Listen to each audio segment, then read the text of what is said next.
Muy buenas noches, aquí estamos en la dichosa palabra, armados y bombardeados de esa herramienta que es el verbo. Invito a mis compañeros de nuevo a que reinicien bajo este mismo techo, sobre este mismo piso de nuestro estudio en el Canal 22. Pues yo voy a empezar con unas líneas, con unas palabras de Jorge Luis Borges, de su libro El tamaño de mi esperanza. En el capítulo del idioma infinito dice así: alguien dirá que ya es millonario el lenguaje y que es inútil atarearnos a sumarle caudal. Esa agüería de la perfección del idioma es explicable llanamente. Es el asombro de un jayán ante las grandes dimensiones del diccionario y ante un sinfín de voces enrevesadas que incluye. Yo personalmente creo en la riqueza del castellano, pero juzgo que no hemos de guardarla en haragana inmovilidad, sino multiplicarla hasta lo infinito. Cualquier léxico es perceptible y voy a probarlo. El mundo aparencial es un tropel de percepciones barajadas, una visión de cielo agreste, ese olor como de resignación que alienta en los campos, la acrimonia gustosa del tabaco enardeciendo la garganta, el viento largo flagelando nuestro camino y la sumisa rectitud de un bastón ofreciéndose a nuestros dedos. Caben aunados en cualquier conciencia, casi de golpe. El lenguaje es un ordenamiento eficaz de esa enigmática abundancia del mundo. Dicho sea con otras palabras, los sustantivos se los inventamos a la realidad. ¿Por qué no inventar una palabra para el ruinoso y amenazador ademán que muestran en la madrugada las calles y otra para la buena voluntad conmovedora de puro ineficaz del primer farol en el atardecer aún claro y otra para la inconfidencia con nosotros mismos después de una vileza? Sé lo que hay de utópico en mis ideas y la lejanía entre una posibilidad intelectual y una real. Pero confío en el tamaño del porvenir y en que no será menos amplio que mi esperanza. Nuestra utopía cada noche es hacer dichosas las palabras de los sábados. Intentamos inventar vocablos que definan nuestra dicha de encontrarlos aquí en la pantalla de Canal 22 cada sábado y desde luego seguir aportando para que el idioma sea desde luego infinito. De ese tamaño es nuestra esperanza y de ese tamaño es nuestra dicha. Buenas noches, yo soy Laura García. Muy bien, muy bien. El lenguaje es la casa del ser, dijo Heidegger en su carta sobre el humanismo. ¿No es entonces lo mismo decir, estar, que existir, habitar?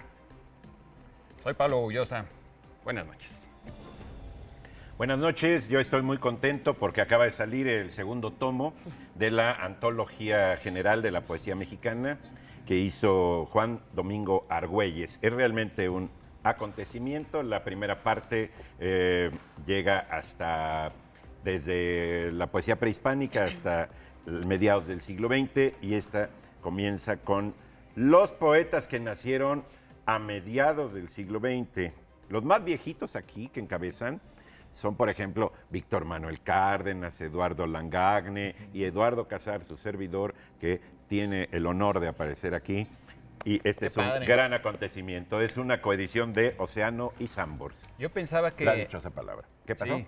No, yo pensaba que era una reedición del primer tomo, porque el primer tomo bueno, las características son muy similares, solo que es como verdecito, si no me equivoco. Sí. Y ahora se fueron hacia los morados. Sí, y además aquí, bueno, ya el último poeta que viene aquí es de esas personas nacidas en 1980. Es impresionante. Hay gente ese tipo, nacida, ¿no? Hay gente así.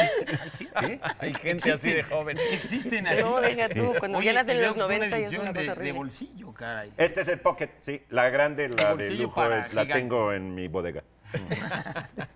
Qué padre. Y felicidades a ti y a A Juan Domingo y a todos Argüelles, los que hizo. poetas que Sí, aparecen en esta felicidades, antología. felicidades, Eduardo, hombre.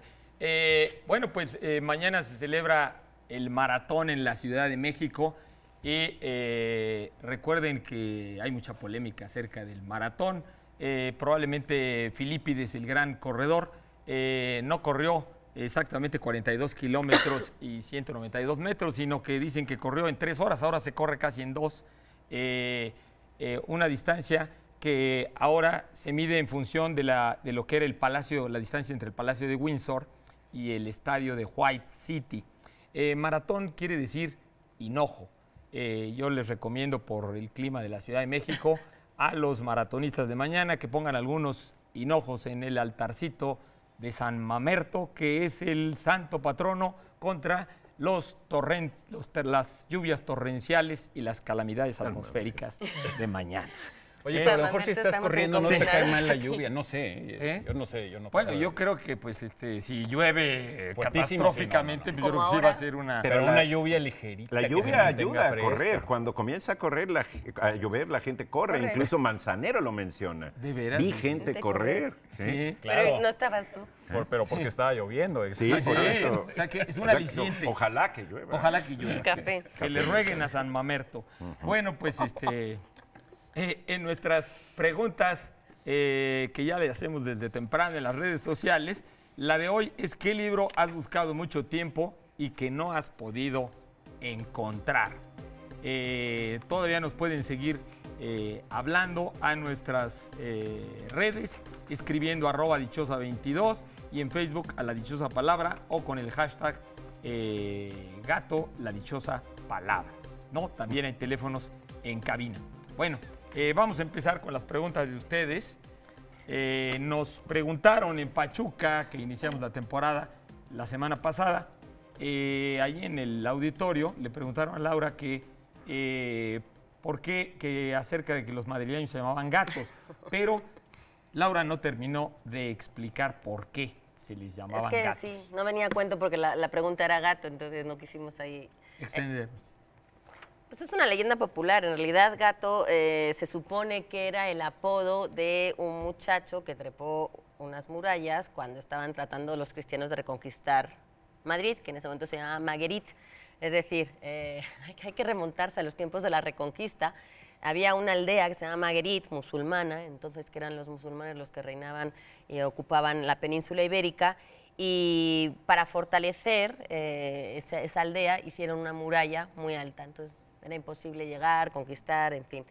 El caso es que en ese momento, que era 1083, si no me equivoco, cuando Alfonso VI, apodado el Valiente, quería llegar a Toledo, que era, en realidad la ciudad importante en ese entonces era Toledo. Maguerit, Madrid. ni siquiera se llamaba Madrid, no contaba para nada, no era importante, pero Toledo sí era la gran capital, era el gran centro. Entonces, el Fundado rey... por los visigodos. Exacto, se dio cuenta que si empezaba como a conquistar todas las aldeas de alrededor, sería más fácil ya llegar a Toledo. Entonces, Maguerit, que quedaba a 60 kilómetros, pues estaban estas murallas, entonces dijeron que este muchacho que le apodaban el gato porque era muy hábil trepando, escalando. Entonces escaló, llevaba una soga, la tiró, se supone que dejó entrar a todos los soldados y hubo un ataque sorpresa a los musulmanes en ese momento, que fue lo que permitió ya tomar la ciudad de Maguerit, que tiempo después se llamaría Madrid. Lo curioso aquí es que la academia lo da como el hombre nacido en Madrid. No sé, o sea, O sea, nacido. como gato se le llama al hombre nacido. Nacido. No sé si ese hombre es el genérico o nada más se aplica entonces a los varones. Si no existirían Pero, gatas. Yo ¿tú has siempre... oído que le dicen gatas? Sí. Yo creo que por extensión, ¿no? Y lo curioso es que nadie sabe el nombre de este soldado valiente, o sea, se sabe el nombre El de, gato, de él, sí, el Es un gato. poco como nuestro Pípila. No sé si se Exacto. sabe el nombre del Pípila, sospecho que no. Pues si se sabe, Pero desde no luego lo no sé. debe Es ser tan popular. También dudoso exactamente su existencia y su nombre. Pero Bueno, son Son todas leyendas, leyendas. evidentemente, Son- pero bueno, y lo curioso es que también en la academia, en el diccionario, viene como definición de gato que es astuto, hábil, o sea, algunas cualidades del gato, pues que se la atribuyen al gato, pero también le ponen ladrón, tramposo, mentiroso, es decir, no se sabe muy bien a qué adjetivos se podría relacionar eso a los madrileños, espero que ninguno, pero sí se supone que era por este primer...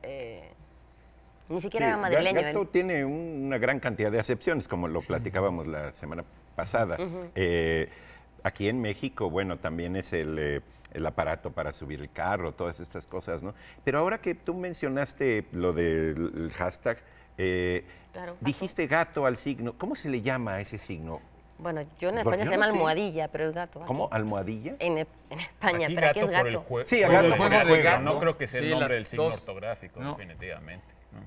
Pero decimos gato, incluso a veces en las grabaciones, cuando uno llama a alguna compañía o algo, dice Signo de número. pulse asterisco o pulse gato. Pulse gato. Ah, sí. ¿No dicen signo de número? El símbolo Yo de nunca he número. oído Ah, que me también digan- dicen signo que de me número. digan Porque también pulse en las gato. direcciones, cuando uno No dice dice pulse insurgente gato. No lo sé, sur, a mí no me número. A lo tocado, mejor pero- sí tienes razón. A lo mejor No, dice yo no pulse sé. gato. A mí ¿Cómo no se me ha tocado, llama? pero no lo sé, realmente. Bueno, ustedes ¿A púlsenlo. qué compañías sí. llaman? Pues sí, Ya sabemos cuál es. ustedes púlsenlo. Bueno, Ya sabemos cuál es. vamos ¿Cuál es? con nuestra dichosa palabra del día de hoy. Ya saben, pongan atención para ganarse unos buenos libros y recuerden que son los primeros, porque no tenemos tantos libros, los primeros que llamen son los que obtendrán estos libros. La dichosa palabra del día es adjetivo esdrújulo, que se aplica a una sustancia cuando tiene sabor. Para esos que lo sepan, Laura. Tenemos de Alfaguara Infantil este título que ya les hemos presentado en otras ocasiones, Jim Botón y Lucas el Maquinista, siempre juntos en las buenas y en las malas. Es un libro de Michael Ende, antes de que escribiera Momo y la historia interminable. Él, lo que le dio fama y lo que le puso un poco ahí en el ámbito literario fue estos 2 volúmenes, porque en realidad era tan extenso que lo hizo en 2 volúmenes. Este es una versión infantil, con ilustraciones además de Matías Weber, pero se supone que fue el Premio Nacional de Literatura Infantil en Alemania y un buen libro, desde luego, para iniciarse y hacerse famoso, Michael Ende. Qué padre. También tenemos ejemplares de este libro de Roger Penrose, que es uno de los físicos y matemáticos más importantes de nuestro tiempo. Algunos lo consideran el verdadero heredero de Einstein. Pero bueno, Roger Penrose tiene este libro que se llama Ciclos del Tiempo. Esta es una cortesía de Debate, después de El Camino a la Realidad y otro libro muy interesante que se llama, si no me equivoco, La Nueva Mente del Emperador. Está este libro de Roger Penrose. Muchas gracias a Editorial Debate. Y también tenemos suscripciones a la revista Este País, una revista donde escriben académicos e investigadores muy importantes que yo les recomiendo muchísimo leer. Una suscripción anual. Dichoso aquel que se gane esta suscripción anual a la revista Este País. Y también tenemos, por cortesía de la editorial Siglo XXI, un clásico, hablando de antologías, Poesía en Movimiento, esta famosísima antología de Paz, Chumacero, Pacheco y Aridgis. Es una edición conmemorativa. Quiero decir que también Siglo XXI ha publicado las cartas, la correspondencia entre Paz y Orfila con respecto a la creación de esta antología. Esa correspondencia es interesantísima para ver cómo eran las relaciones editor-autor en esa época. Incluso Un buen clásico. la comunicación, porque en esa carta, en esa correspondencia te das cuenta de lo que era comunicarse por carta de un lado al otro del mundo, lo que tardaban, Sí, las el mundo confusiones epistolar está... a las que se prestaba. Es Sí. muy interesante. Por cierto que ellos dicen en el prólogo de este libro, Sí. llamémoslo así, que no es una antología, pero en realidad Sí. es una antología. Sí, sí, sí. Pueden decir lo que quieran, pero, Pero es una pero es antología. una antología. ¿no? Sí. Porque, bueno, Sí. tiene su Es razón una de sí, su antología. argumentación ahí. ¿no? Es una gran antología. Muy bien, pues sí, en movimiento. Con esa antología, no antología, vamos a un corte. Ahora regresamos.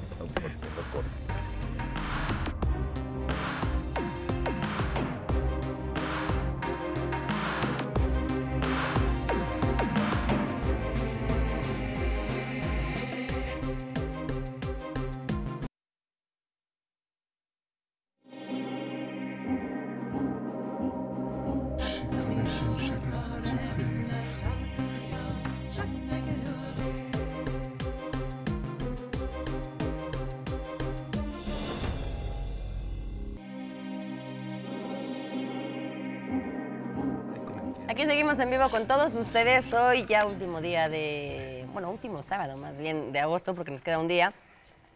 Saludos a todos los que nos siguen por la señal de Canal 22 Internacional, a todos aquellos que nos estén viendo, que nos estén en México, y desde luego a todos los que nos siguen por internet. Ya están todos los programas de la primera parte de esta temporada 2014 en YouTube, así que si ustedes quieren repasar, ahí están, y este también subirá. Hola a todos los que nos ven desde YouTube. Aquí alguien que no dijo quién era, o por lo menos no tengo su nombre, pregunta qué significa paronimia. Bueno, es una situación cuando dos palabras tienen un gran parecido, sobre todo fonológico o formal de algún tipo, y se prestan a cierta confusión porque parecen ser la misma palabra, pero no son. O sea, no son homónimas, que es cuando, digamos, casar y casar. Bueno, si la escribes una con Z o una con S, pues no son idénticas palabras, aunque suenan igual. Yo creo que ahí estaríamos hablando de homonimia. Sí. Pero no confundas la magnesia con la gimnasia. Magnesia y gimnasia, pues ahí no estaríamos hablando de homonimia, estamos hablando de que son parónimos, de que son hay una paronimia entre estas dos palabras, o sea, una semejanza, que es paros, viene de juntos, junto al nombre, es decir, se parece al nombre, pero no es el mismo nombre. Digamos que muchas parónimas pueden ser homónimas, pero no todas las homónimas. Yo diría que no, yo diría que las homónimas son claramente cuando... Sí, maya y maya, con dos L's y con Y, salvo que estés en algún país donde sí hagas la diferenciación fonética, ¿no? Exacto, pero yo diría que son homónimas, no... Ahora el hecho de que suenen pero igual... apto acto con... Y apto y acto, ahí estarías hablando ya de paronimia, ¿no? Aptitud y Entre las dos. aptitud. Ahora, también se podría referir a frases. Sí, Yo por creo que ejemplo, se parece mucho a la aliteración, que es la repetición de sonidos, haz de cuentas, repetición de letras, ¿sí? Con pocos libros libres me paso y me paseo. Sí, ahí hay muchas paronimias, Paronimias. ¿sí? Porque, que es una frase de Góngora, sí, porque hay esos ecos, pues, ¿no? Ahora, hay una cosa que suele haber mucho cuando se aparecen las aliteraciones o paronomasias o paronimias, que la gente dice, bueno, ¿y cuál es entonces una cacofonía? Una cacofonía sería cuando eso no es buscado, ¿sí? Es decir, si yo en un poema veo el erizo se eriza, se riza de risa, ¿sí? De paz, digo, este cuate que sí sabía hizo este jueguito, ¿sí?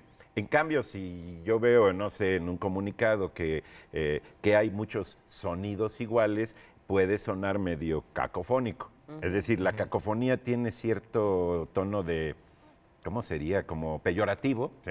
Bueno, se te fue una cacofonía. Sí, no es un efecto buscado. No es buscado. Y esa sería la diferencia, yo por creo. ejemplo, cuando la gente menciona muchas religiones, muchas religiones, dice, por ejemplo, judaísmo, cristianismo, budismo, y dicen islam, no les gusta decir islamismo, ¿será porque el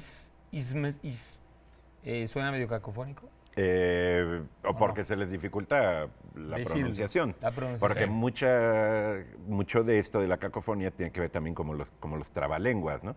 Los famosos tres tristes tigres, que yo los tengo que decir a este ritmo porque si no trigaban trigo o me tragaban tropiezo. trigo. Pues son paronimias, ¿no? Oye, ¿también son paronimias? Pero deliberadas y buscadas, son aliteraciones. Sí, esos son trabalenguas. Como las curvas de Tapachula, no es lo mismo las curvas de Tapachula que tápate las curvas chula, pues sería una paronimia, ¿no? Sí. O los perros, no es lo mismo. Paronimia. Ahí hay curvas, básicamente, y hay un peligro. Los perros de Charles Boyer o Boyer Charles los perros. Pero eso es un juego de palabras. Porque es un juego de palabras que usa la paronimia. Que usa la paronimia. Sí, pero no en ese de las curvas de Tapachula, bonito ejemplo. Cultísimo. Cultísimo. Ahí hay repetición de los vocablos, pues, ¿no? Claro. Pero luego hay palabras que se confunden, incluso que significan cosas diferentes y que suenan diferentes, alimenticio y alimentario, que siempre son dos vocablos que se están siempre confundiendo en cuál es el que alimenta y cuál es el que se refiere a la alimentación. Eso también en algunos casos se puede considerar paronimia porque de alguna manera suenan parecido, pero no son la misma cosa, evidentemente, como estirpe y extirpe, con S y con X. El bolo alimenticio, pero no el bolo alimentario. Exacto. Algunas costumbres ahí medio raras. Sí, pero y luego ahí el peligro es las faltas de ortografía. Hierro, con Y, hierro, podrían llegar a pronunciarse prácticamente igual, pero no porque sea la misma palabra. Con lo que tú dices de malla y malla, tú te puedes desmayar cuando te quitas las mallas, ¿no? Sí. Y desmayar con la otra. Porque te estaban apretando mucho. Porque estaban apretando mucho y que estabas a punto de desmayar. Exacto. Entonces ahí ya cuando termina. dejas Chichén Itzá, que dejas la zona maya. ¿Te estás desmayando cuando te vas así en el avión? Ay, qué bonita imagen. Vamos con la dichosa definición de esta noche, que dice así. Estamos buscando un adjetivo esdrújulo que se aplica a una sustancia cuando tiene sabor. Es decir, ustedes pueden decir un montón de palabras, pero no, la que estamos buscando es esdrújula, así que no sirva cualquiera. Recuerden nuestro gato, la dichosa palabra, para decirnos a qué palabra nos estamos refiriendo y que puedan llevarse, Pablo, entre otros libros. Pues este libro, El hombre inocente, es una novedad de Ediciones B. Uno se pregunta por qué se llama Ediciones B y no Ediciones LE. Justamente porque es Ediciones B con B grande, pero no con B chica, ¿verdad? Aunque B y B, pues son... Homónimo. Exactamente. El hombre inocente de Fernando Zurita es una novedad de Ediciones B. Es una novela sobre lo que ocurre en las cárceles en México. Algo, como podrán imaginarse, bastante terrible, pero muy bien escrito. Muy recomendable. También tenemos de Margot Glantz. Yo también me acuerdo que es una especie como de biografía publicada por Sexto Piso, muy interesante en su formato, son solamente frases, me acuerdo de tal cosa, me acuerdo de tal cosa, y así es todo el libro, me acuerdo de tal, tal, tal, es un buen experimento. Creo que ya se volvió como un género, porque hay un libro previo al menos, ¿no? Que creo que también... Sí, aquí lo mencionan, sí. que es de George Perec. Exacto. Ajá. Lo mencionan en la Sí. contraportada. Qué curioso la portada, que es un ídolo de Malta del año 4000, casi 5000 antes de Cristo. Es un ídolo que estaba en un templo en Malta en el año 5000, como 2000 años antes que las pirámides de Egipto, mire. Mire, Para un libro sobre fíjate el que recuerdo yo, no está yo ahorita mal, que ¿no? lo vi me pensé que era una carita Fabuloso. sonriente. La de las curvas pero sin de carita. de ¿no? Tapachula. De Malta, es un ídolo de Tarxien. Mira, de Tarxien, para que Malta. vean nada más que Universal es nuestro Germán Ortega. Bueno, no, pues se me hizo, es muy bonita la imagen, está padrísima. Sí, no, que unas curvas. Sí, en unas curvas. Tapachula. Hablando de las curvas de Tapachula. De Elber Mendoza, esta novela detectivesca siguiendo ahora un nuevo detective, el misterio de la orquídea calavera de Tusquets, que pues ya se está volviendo nuestro bien quedar en la novela Una invitación. policial, en la novela negra. Pues ahí lo tienen, sigan llamando, todavía tienen tiempo. Recuerden que tenemos un número limitado de libros, así que posiblemente muchos de ustedes, aunque acierten la palabra, no van a alcanzar, pero bueno, intenten. Una Mira, corta. Oye, Laura, fíjate que aquí en los que dicen cuál es el libro que quieren que se reedite, hay unas muy interesantes, Bueno, no, la etimologías. pregunta no era No, exactamente bueno, así, ¿cuánto te pero ha tardado? ¿Qué has está tardado en implícito encontrar? eso, ¿no? Sí, que Está implícito es eso. difícil de... ¿Qué libro has buscado y no lo puedes encontrar, no? Etimologías de Isidoro de Sevilla. Ujú. Muy interesante, porque si realmente no sé... No, pues, Ya está lo sé. inventado. encontrarlo está en sevillano. El inventor de Pero debe tantísimas haber etimologías. ediciones, ¿Eh? Sí, debe haber edición de las etimologías. Sí, de aquí Yo dice no que tengo, tiene pero, uno, pues, del- debe haber. que hay una edición en la BAC, tiene una buena edición, sin embargo no se le consigue. Ya. Nos lo dice Jorge Maldonado. Y Sí. también dice que el libro Cacerías de Eduardo Casar, que está agotado desde hace ¿Cómo? muchos años. Sí, Años. sí. Se El que vendía está muy bien. agotado ¿no? desde hace muchos años es el autor. Pero Pero espero casi que no se le descanses nota. este fin de semana. Oye, aquí buscan Azul de Rubén Darío. Yo he buscado mucho tiempo una buena edición de las poesías completas. Tengo una muy viejita del Fondo de Cultura con un papel horrible que ya se echó a perder y el fondo nunca volvió a sacar una edición de las poesías completas de Rubén Darío.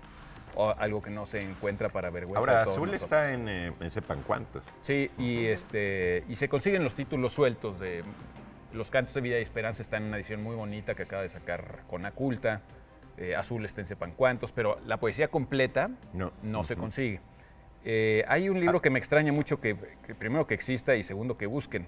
Loli Corona Gómez busca Las tácticas gerenciales de Pancho Villa. Tómala. Prácticas gerenciales. Pues eso Para dice. ponerlas en práctica ahora. No sé, caray, o sea, no sé cuáles serían sus tácticas gerenciales. Gelate Acabar de la con guerra. la riqueza de golpe, o sea, no sé qué. Leonardo Cabrera habla de uno que es muy interesante, los apuntes sobre Shakespeare de Jan Kot, un autor polaco, y realmente sí, ese es difícil de encontrar. Ahora, se me hace curioso, por ejemplo, algunas, no sé, digo, no las he estado buscando ni nada, pero me extraña, por ejemplo, Hilda González Ildiux dice El hombre ilustrado de Ray Bradbury. O, Se lo editó pues, durante quizá- 1000 años, Mira, Minotauro, ¿no? Sí, Minotauro. O ¿Ya por no ejemplo, se conseguirá? Aquí es curioso que Sasa González también dice cualquiera de Ray Bradbury que no sea Las Crónicas Marcianas o Fahrenheit 451. Digo, Casi si todo no, estaba sí, en Minotauro, y ahora ya está en edición de sus poesías completas, no me acuerdo en qué editorial. ¿Qué? Y como Sí, se acaba en de español, morir, sí. y como acaba de fallecer, yo creo que no ha de ser difícil que lo vuelvan ¿Has a visto encontrar. las poesías de Posiblemente Bradbury? Alguna vez leí 2 o 3, Tenga pero no- mucho no- que ver no me con gustó. la distribución de las editoriales y dónde se encuentra la gente que nos está escribiendo, pero recuerden también ahora que hay muchas de esas ediciones en formato electrónico que se pueden, uno, comprar por internet y dos, leer de forma electrónica. Entonces eso también ha dado mucha posibilidad a ediciones que ya no se encuentran, Claro. muchas están digitalizadas. Y Sí, pero en papel varias, siempre ahí se van. siente más bonito. Más pues sí, pero si no se encuentra, mínimo por lo menos poderlas leer. De Muy cierto. Macedonio Fernández, dicen cualquier libro de Macedonio Fernández, algún lector de Sí, Borges. es muy difícil encontrar a Macedonio. Hace muchos años, las viejas ediciones de Tusquets, cuando eran así doraditas, sí era Tusquets, la de Sí. ediciones pequeñas doradas, todo tenían es mucho vigilia. Macedonio. Ujú. Ahí Macedonio estaba lo de Fernández. Macedonio. Katsai nos pregunta por el libro de Sueñan los androides, o el cuento de Sueñan los androides con ovejas eléctricas de Philip Dick.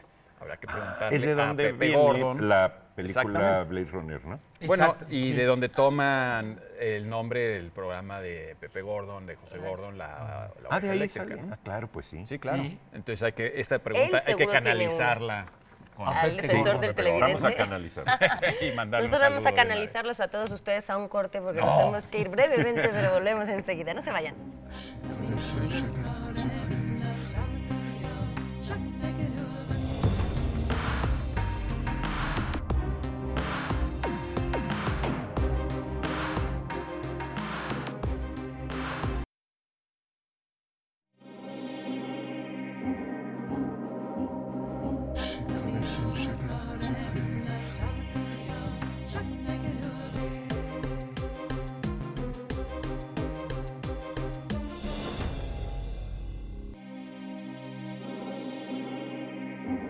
Continuamos aquí en La Dichosa Palabra, estamos canalizados aquí en el 22.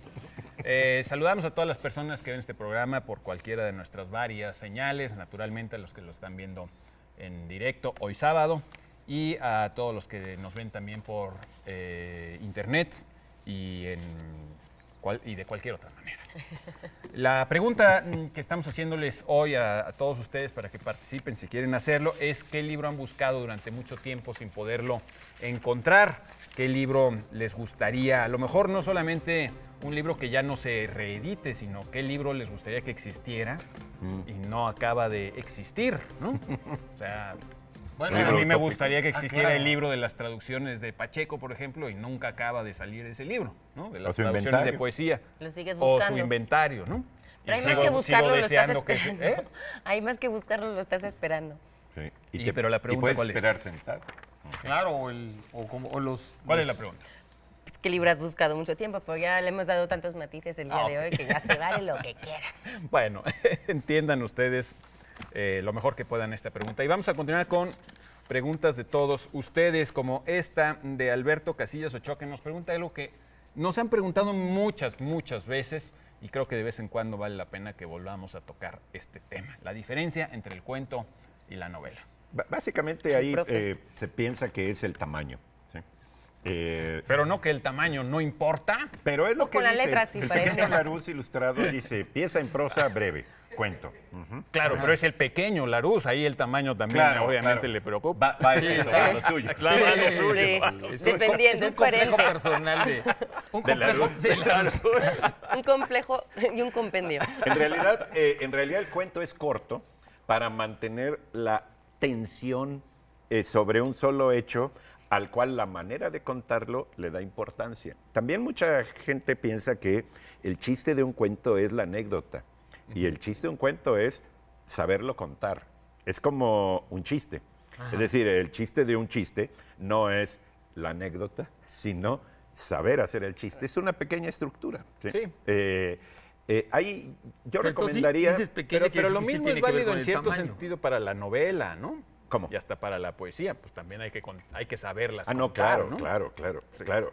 Es decir, cualquier cuento que hagan de cuenta, una novela, Macondo, todas las anécdotas que Claro, pasan en 100 años de soledad, contadas de otro modo, no hacen 100 años de soledad.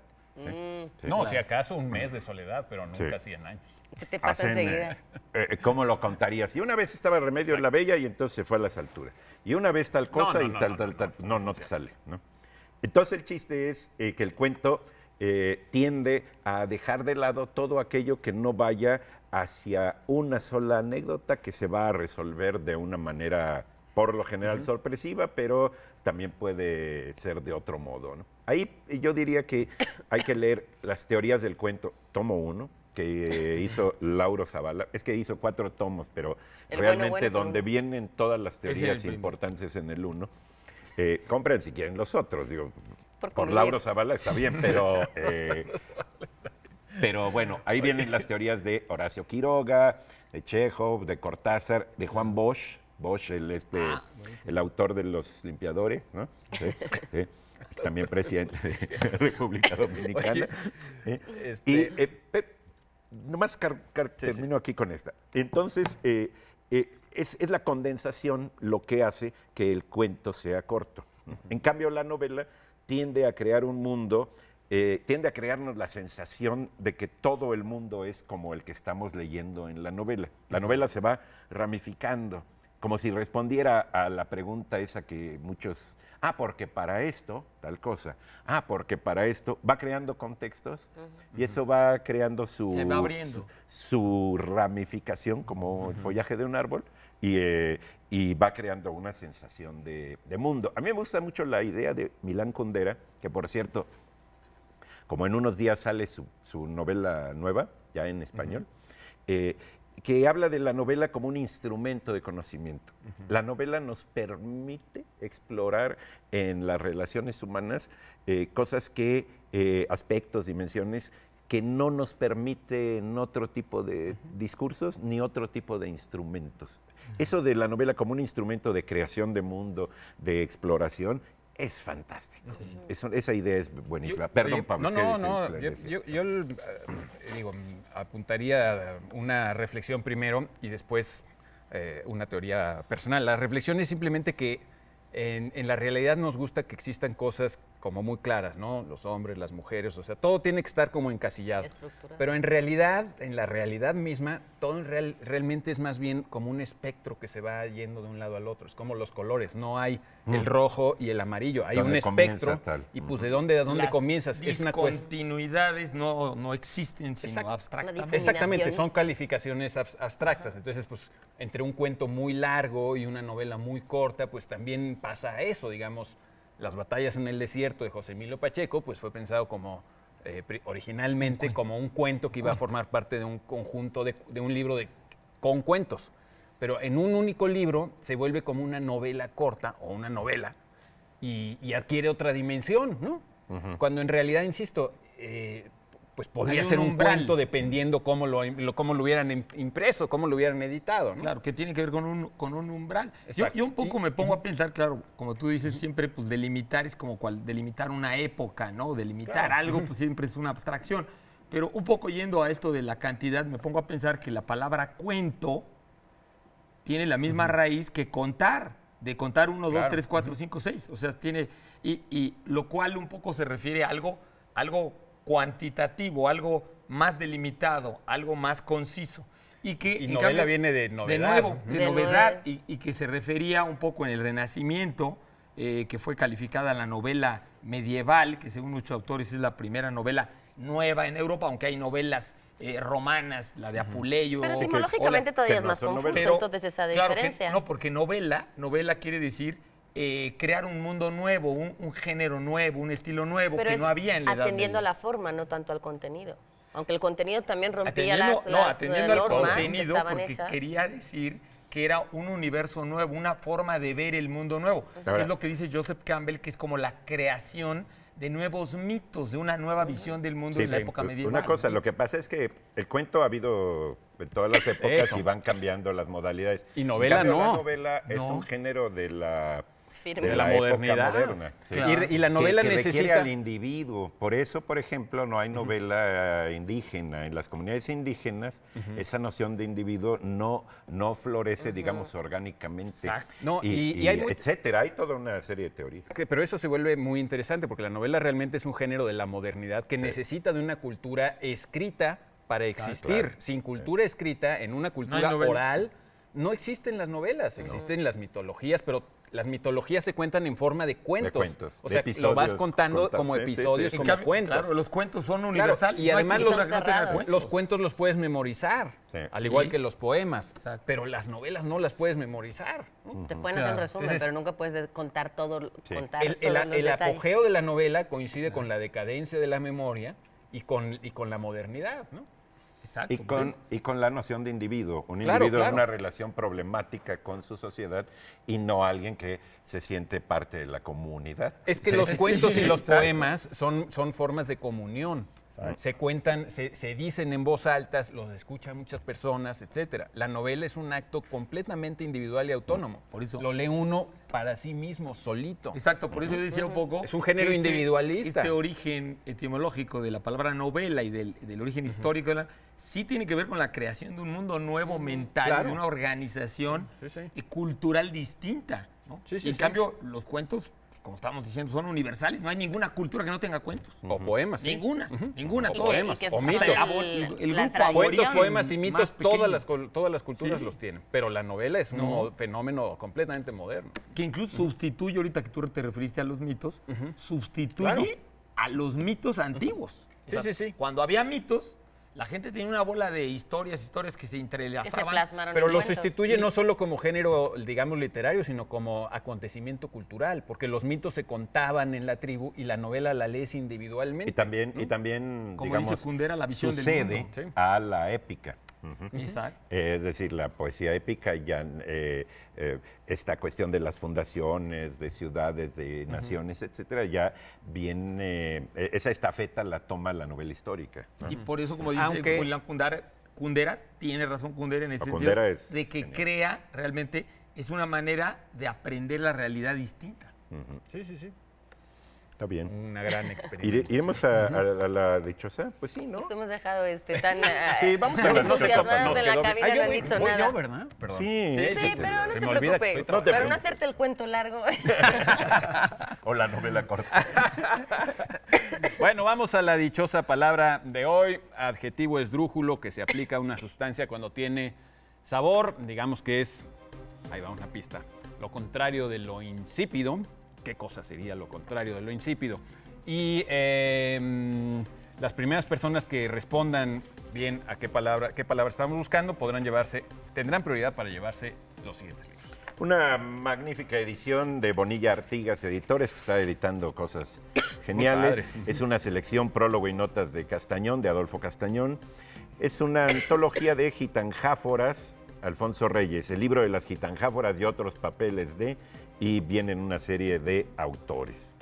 Es realmente interesantísimo. Precisamente para jugar, aquí tenemos una cancha perfectamente bien delimitada. Retruécanos, sonetórpidos y porras deportivas. Muy bien. Tómala. De Algarabía Editorial, estos libros realmente muy amenos, muy apetecibles para cuando tiene uno poquitos tiempos separados de todo excepto feminismo, de nuestra querida amiga María del Pilar Montes de Oca, Sicilia, de Algarabía Editorial. Muy simpático y atractivo. Que anda ahora además promocionando uno sobre el Chile, también muy bueno. Mensajero de corazones rotos para los más jóvenes de nuestro auditorio ahí presente, Alexander Vance de Editorial Alfaguara. Y aquí sí aplicaría aquello de por favor no maten al mensajero, porque Quentin se supone que es una persona que rompe los corazones de las chavas de sus amigos, que no tienen valentía y agallas para hacerlo, entonces él va y se lo rompe. Entonces bueno, pues es el mensajero, pero una novela. No culpen al mensajero. Volvemos después de estos mensajes de los mensajeros que abundan de vez en cuando en este programa.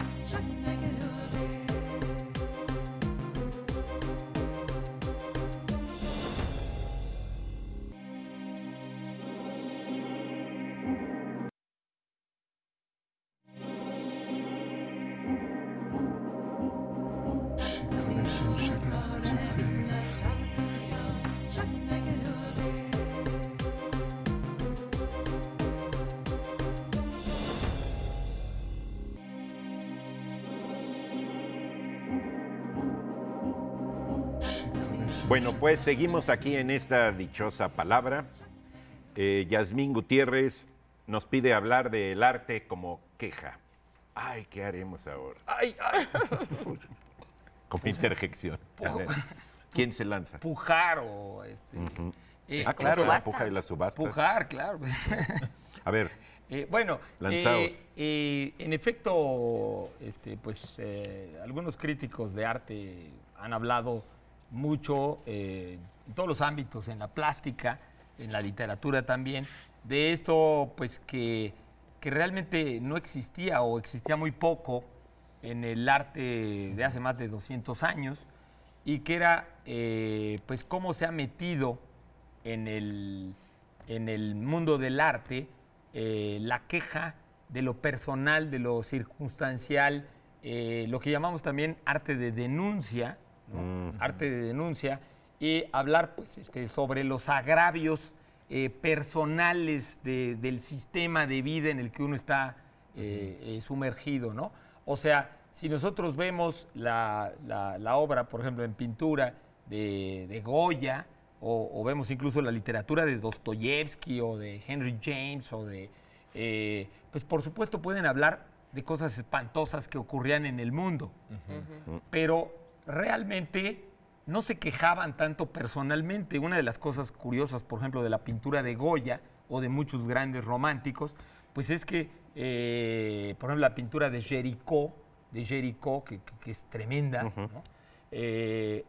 Realmente no hablan en un sentido personal, o sea, su ego... de algo que les afecte individualmente. Exactamente, lo que les afecta individualmente, el ego de ellos, el asunto del chisme de lo que pasó circunstancialmente en lo personal, normalmente no se proyectaba como un motivo, como un asunto que se metía en el arte y en la creación. ¿Y ¿no? quién sí? ¿Quién sí lo haría? Ponme un ejemplo. Por ejemplo, el español Santiago Sierra, ¿no? Muy famoso artista contemporáneo que ha utilizado el performance, que ha utilizado el arte conceptual, el arte procesual. Pues casi toda su obra de eso trata. Por ejemplo, juntó a un grupo de migrantes marroquíes, ¿no? De migrantes marroquíes, y los metió en una barca, ¿no? Los metió en una barca, migrantes marroquíes les pidió el favor, los metió a propósito y puso ahí la barca para que lo viera todo el mundo cómo sufrían, para que todo el mundo se diera cuenta de lo tremendo que es el sufrimiento de los migrantes en una barca, ¿no? En vez de representarlo, los puso en vivo. Pues esa es la obra de arte, ¿no? Esa es la obra de arte. Pero ahí no hay una queja personal, en realidad tampoco hay una social, sería como las pinturas de Goya.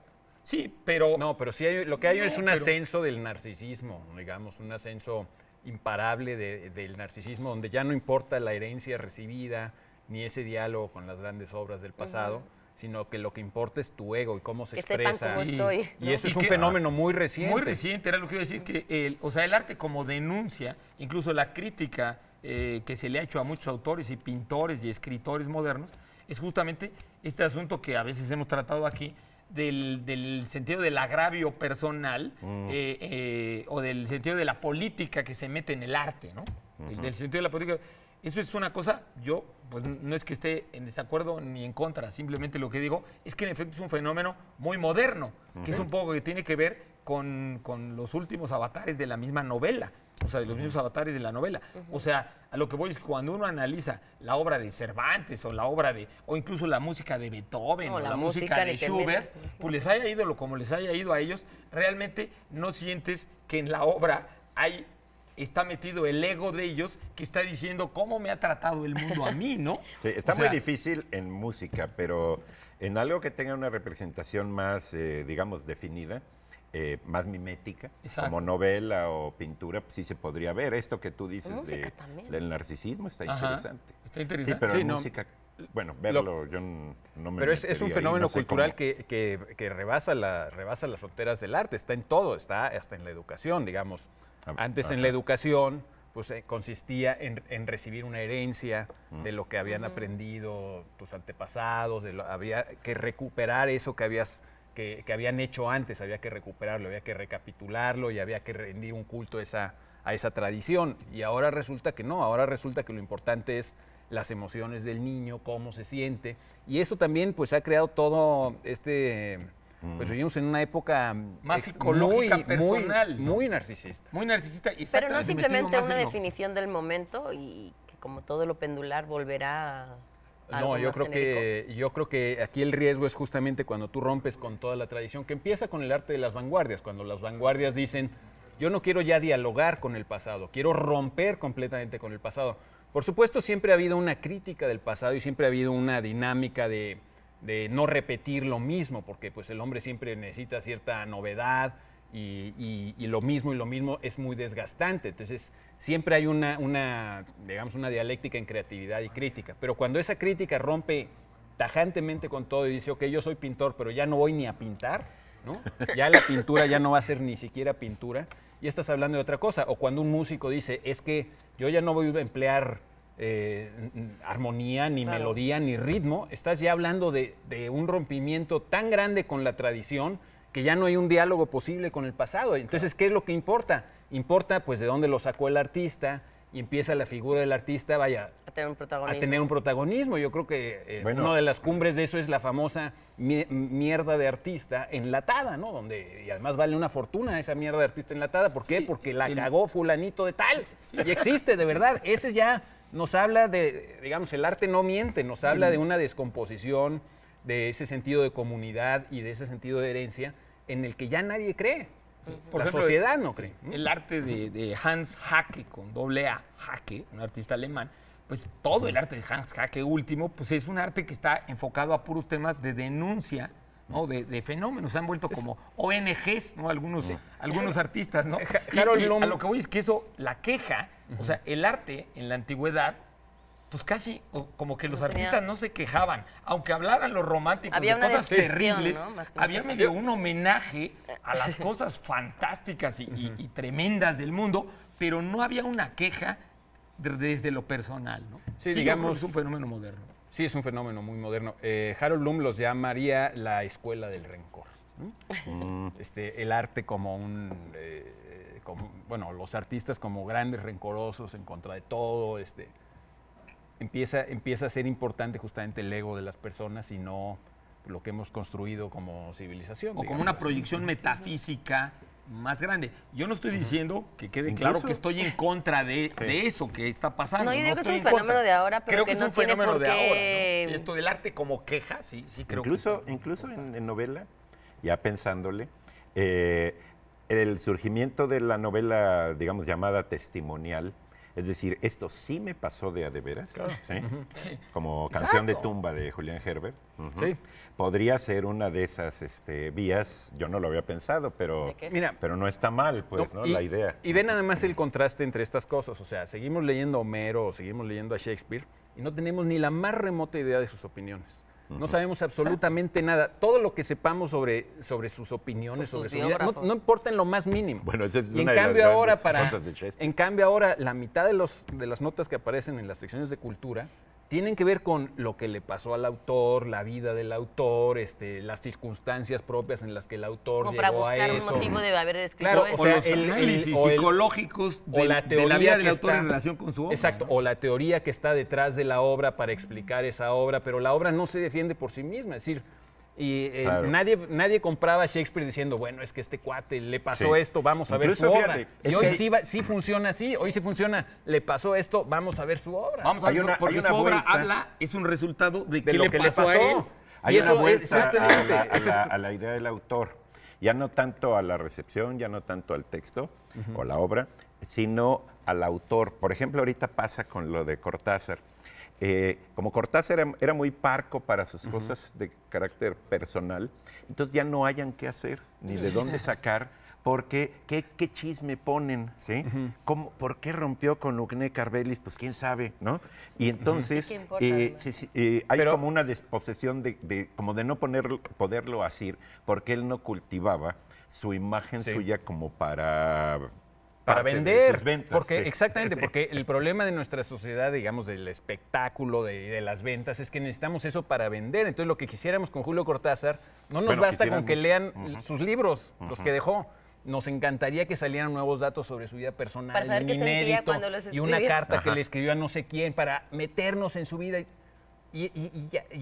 ya incluso como lectores ya no leemos por el libro en sí. Queremos que haya esa extraliteratura, ese mundo personal Y además atrás. hay un riesgo, que es que tú No, hay necesites, muchísimos riesgos. pero Yo, uno al de contrario ellos que se me Germán, yo sí ocurre. tengo una postura. Yo sí repruebo esto. Yo creo que es una Yo gran pérdida. no sé si estoy en contra o a favor, pero yo lo que veo es que si uno está tan condicionado en saber qué estaba sintiendo y qué le vaya a pasar a Fernando Zurita cuando escribió El hombre inocente, uno tiende a ponerse en esa misma situación y te está condicionado, no está leyendo el texto de una manera como totalmente limpia y a ver qué me hace sentir, sino que intentas ponerte en la situación, en los zapatos del autor para hacer yo lo te que diría, él quiso decirte. Y no, bueno, no con tendría una por disculpa qué ser. para Fernando, que no tiene por qué pagar nuestros delirios ni nuestras discusiones. No estamos hablando Pero de si, ejemplo. si Fernando Zurita, él mismo hubiese sido víctima del sistema carcelario y él mismo hubiese estado años detrás de prisión y hubiese sufrido él las injusticias, tendría un argumento de ventas más poderoso. Y eso tiene que ver Habría con más cómo morbo, funciona además. hoy la sociedad del espectáculo, cómo Sí, estamos está muy- esperando eso. eso está no muy tiene bueno, Es un juicio Está bueno. extraliterario. Está buenísimo porque tiene que ver mucho con el resurgimiento del autor. Oigan, Está bueno, qué se inspira y todas estas cosas. ¿no? esto de- Pueden verlo en algunos programas. Bueno, la dichosa palabra, adjetivo esdrújulo que se aplica a una sustancia cuando tiene sabor. Sápido. Sápido. Qué bonito, ¿no? Oye, está muy sápido esto, ¿verdad? Sí, bastante sápido. Sí pueden decir si el programa estuvo sápido. o En no. nuestros ganadores, entre ellos Saporífero no está es correcto, Taide Ojeda, Román Calderón, María Luisa Illescas, la Chicharita Bex. ¿La Chicharita Bex? Sí, pues es que aquí hay de todo. Magali Sánchez, Eugene, etcétera. Oye, que Y decías bueno, que esperabas no, que no esa- estuviera esa- No, ¿cómo era? saporífero es una sustancia que le da No, digo- sabor a algo. No, Esperemos que el soporífero. programa no haya estado soporífero. no, eso No, sí estaría sápido. grave. Si no, este sí Yo, estaríamos según yo, en estuvo problemas. sápido. Estuvo sápido. Ni soporífero ni insípido. Por favor. Ya Sí, nos no, vamos. sápido. Si no, el sábado tienen otra oportunidad. Buenas noches, Germán, que duermas bien. Laura, Compadre. que se te quite la gripe. Por favor, Sí, sí, sí. disculpen mis toses. Pablo, que descanses. Eduardo, querido, Eduardo, que no dejes pasa abierta la bonito ventana y domingo. no te piquen los moscos en la noche. Buenas noches. Muy buenas noches a ustedes. Muchas gracias por estar aquí en La Dichosa Palabra. Qué ternura.